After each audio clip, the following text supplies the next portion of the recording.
नमस्कार। प्रादेशिक समाचार के साथ मैं पूनम किरकेट्टा। पहले मुख्य समाचार। राज्य सरकार ने कोविड संक्रमण के कारण श्रावणी मेला आयोजित नहीं करने का किया फैसला। झारखंड में कोरोना संक्रमित मरीजों की संख्या 2525 हुई, जबकि 1948 मरीज स्वस्थ हो चुके हैं। पलामू जिले में 2 लाख रुपए का इनामी नक्सली गिरफ्तार। अन्य नक्सलियों की गिरफ्तारी के लिए छापेमारी जारी। और मौसम विभाग ने अगले 3 दिनों के दौरान राज्य के कई हिस्सों में भारी बारिश और वज्रपात की चेतावनी जारी की। और अब समाचार विस्तार से। मुख्यमंत्री हेमंत सोरेन ने कहा है कि राज्य सरकार ने श्रावणी मेले का आयोजन इस वर्ष नहीं करने का निर्णय लिया है। हमें सामाजिक व्यवस्था और परंपरा को स्थगित रखते हुए कार्य करना होगा। राज्य सरकार राज्यवासियों के बेहतर स्वास्थ्य के प्रति गंभीर है। सरकार संक्रमण काल में लोगों के स्वास्थ्य को लेकर किसी भी तरह का जोखिम नहीं लेना चाहती, जिससे झारखंड महामारी के बुरे दौर में चला जाए।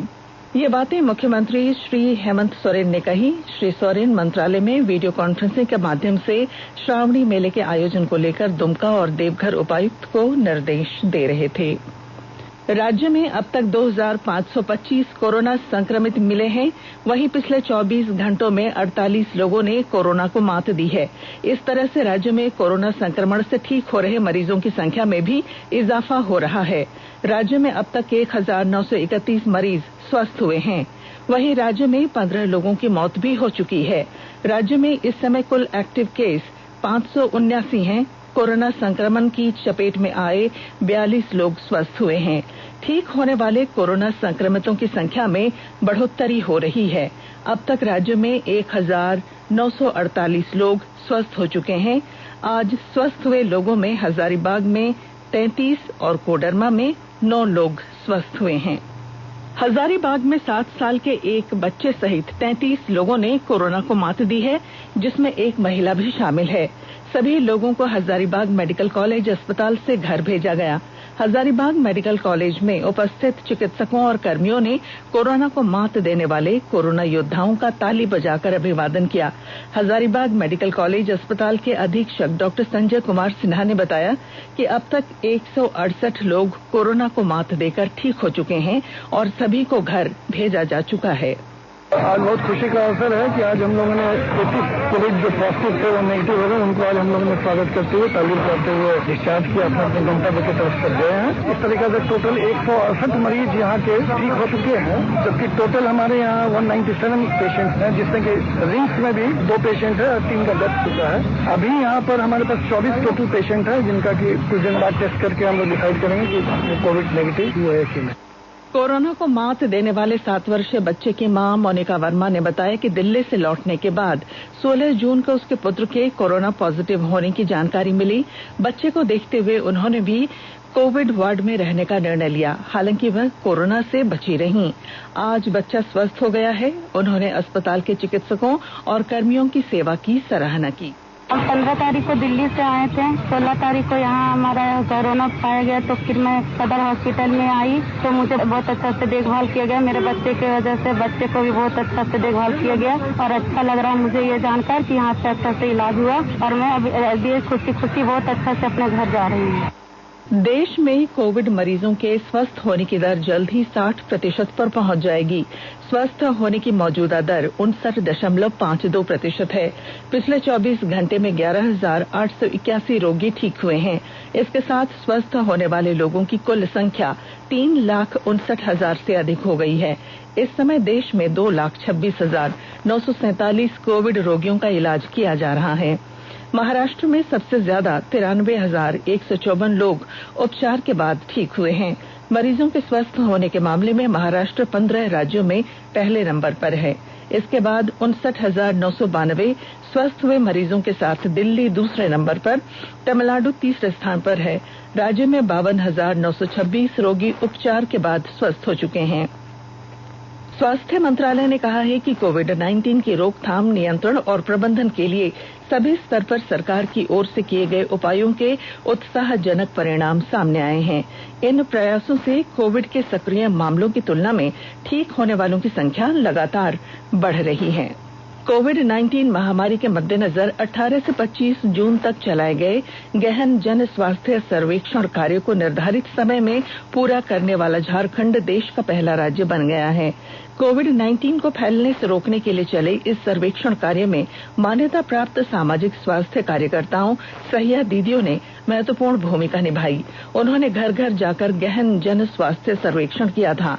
सहिया दीदियों ने कोरोना संक्रमण के उच्च जोखिम वाले या गंभीर श्वसन रोगों से पीड़ित 40 साल से अधिक आयु के 55,215 लोगों की पहचान की।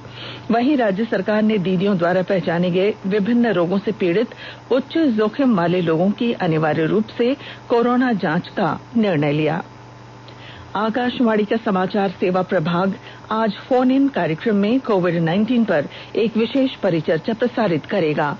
श्रोता स्टूडियो में टोल फ्री नंबर 1800-115767 पर फोन कर विशेषज्ञ से सवाल पूछ सकते हैं।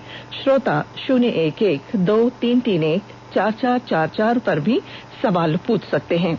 Twitter handle @AIR News Alert से भी सवाल पूछे जा सकते हैं। कार्यक्रम रात 9:30 बजे से FM गोल्ड और अतिरिक्त मीटरों पर सुना जा सकेगा। ये कार्यक्रम हमारी वेबसाइट newsonair.com और हमारे YouTube channel news on AIR official पर भी उपलब्ध रहेगा। स्वास्थ्य और परिवार कल्याण मंत्रालय ने लोगों को सलाह दी है कि वे नोवेल कोरोना वायरस से अपने को सुरक्षित रखने के लिए सभी बुनियादी एहतियाती उपायों का पालन करें और सामाजिक दूरी बनाए रखें। एक रिपोर्ट।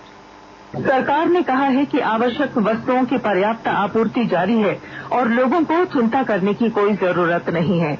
लोगों को सलाह दी जाती है कि वे आवश्यक वस्तुओं और चिकित्सा सामानों की खरीदारी करते समय धैर्य रखें और शांत रहें। आवश्यक वस्तुओं को खरीदने के लिए बार बार बाहर निकलने से बचें।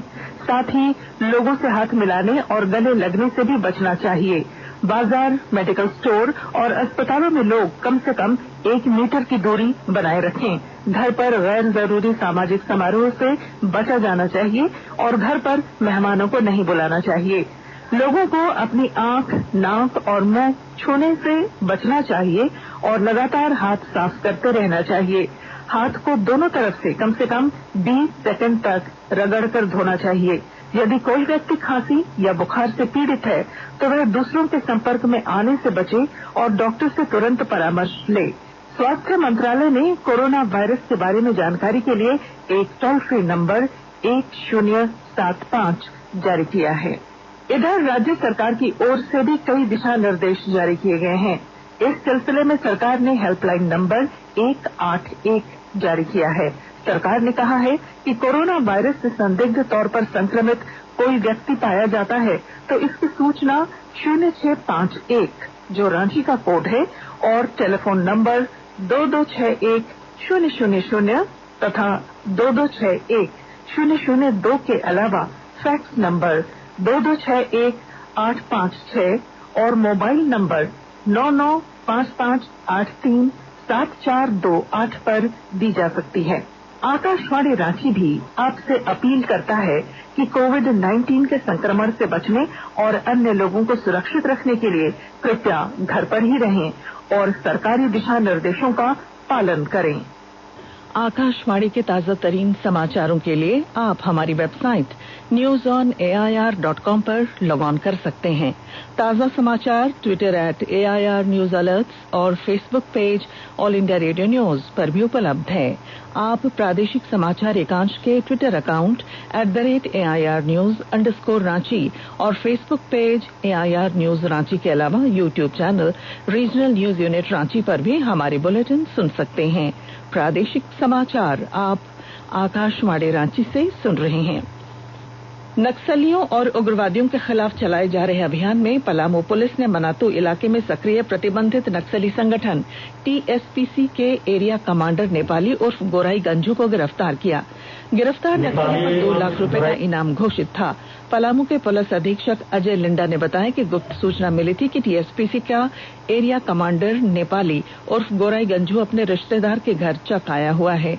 सूचना पर टीम बनाकर पुलिस चक पहुंची जहां नेपाली उर्फ गोराई गंजू को उसके चचेरे भाई के घर से निकलते देखा गया, जहां पुलिस ने उसे गिरफ्तार कर लिया। जिले के केवल मनातू थाना में ही नेपाली के खिलाफ 10 आपराधिक मामले दर्ज हैं। नेपाली उस गोराई गंजू की गिरफ्तारी हुई है। यह प्रतिबंधित संगठन की एसपीसी का एरिया कमांडर है और 2 लाख का इनामी भी है। गुप्त सूचना प्राप्त हुआ था कि ये अपने रिश्तेदार के शादी के अवसर पर आने वाला है और इसकी सत्यापन एवं आवश्यक कार्रवाई हेतु थाना प्रभारी महातो के नेतृत्व में टीम गठित की गई थी और टीम के द्वारा त्वरित कार्रवाई करते हुए इसकी गिरफ्तारी की गई है। इसके विरुद्ध में अब तक जो सत्यापन हुआ है 15 कांड दर्ज तथा बहुत सारे कांडों में वंचित। पश्चिमी सिंहभूम जिले के जवाहर नवोदय विद्यालय में आधुनिक तकनीकों और रोबोटिक्स उपकरणों से लैस अटल टिंकरिंग लैब बनकर तैयार हो गया है। इस लैब के स्थापित होने से ग्रामीण क्षेत्र के बच्चों को भी उच्च स्तरीय प्रयोगशाला की सुविधा मिलने लगेगी। और जानकारी दे रहे हैं हमारे संवाददाता। पश्चिमी सिंहभूम जिले के जवाहर नवोदय विद्यालय में आधुनिक तकनीकों और रोबोटिक्स उपकरणों से लैस अटल टिंकरिंग लैब बनकर तैयार हो गया है। ग्रामीण क्षेत्र के प्रतिभा संपन्न बच्चों के लिए संचालित जवाहर नवोदय विद्यालय में भारत सरकार द्वारा अटल टिंकरिंग लैब स्वीकृत तो हुआ था, पर उसका भवन नहीं था। अब इसका भवन जिला मद से बनकर तैयार हुआ है।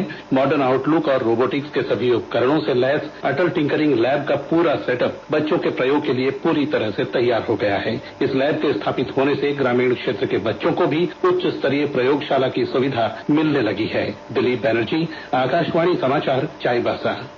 पेट्रोल एवं डीजल की कीमतों में लगातार हो रही वृद्धि के विरोध में आज कांग्रेस नेता पूर्व मुख्यमंत्री मधु कोड़ा और सिंहभूम की सांसद गीता कोड़ा ने बैलगाड़ी हाँकते हुए विरोध प्रदर्शन किया। साथ ही पश्चिमी सिंहभूम के जगन्नाथपुर अनुमंडल मुख्यालय में कांग्रेस द्वारा धरना भी दिया गया।